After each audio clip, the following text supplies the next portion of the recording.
Салқын қыздар, каналыма қош келдіңіздер. Бүгін сіздермен жеңіл жасалатын печенье жасайтын боламыз. Менің есімім Дана Мырзакулова.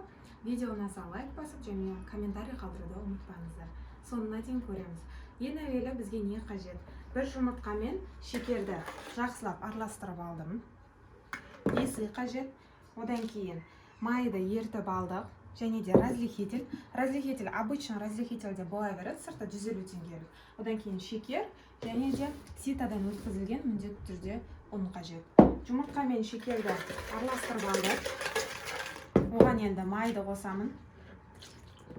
Тағы да жақсылап бір араластырамын. Граммдардың барлығын видеоның астына қалдырамын.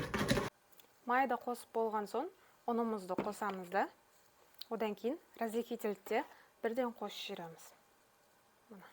Граммдарын астына қалдырамын. Разрыхительді алып, әдейі бір шетіне қосып кетемін. 7-8 грамм қосамыз.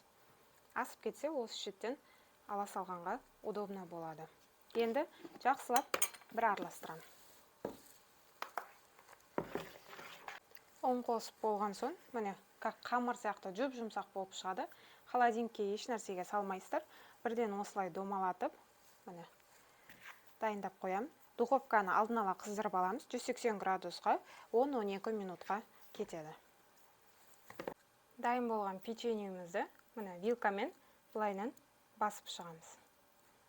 Зор болады, яғни печеньеге. Енді қызып тұрған пешімізге 180 градусқа 10-12 минутқа саламыз. Печеньеміз духовкада 10-12 минуттай тұрды. Міне астынан үстіне қарай ауыстырдық. Сахарная пудра бетіне сепсеңіздер де болады, сеппесеңіздер де болады. Үйге кішкентайларға жасасаңыздар, барлығы табиғи, яғни ішінде қоспаларының барлығы, өздеріңіз не қосқандарыңызды барлығын білесіздер. Жасап көріп, ұнап жатса, міндетті түрде лайк басып, яғни комментарийға жазып қалдырыңыздар. Міне сахарная пудраны кішкене ғана септім, көп сепкен жоқпын. Үйде кішкентайларға және де азанда таңғы асқа шаймен ішкенге де жақсы кетеді. Міндетті түрде жасаңыздар. Лайк басып, комментарий қалдыруды ұмытпаңыздар.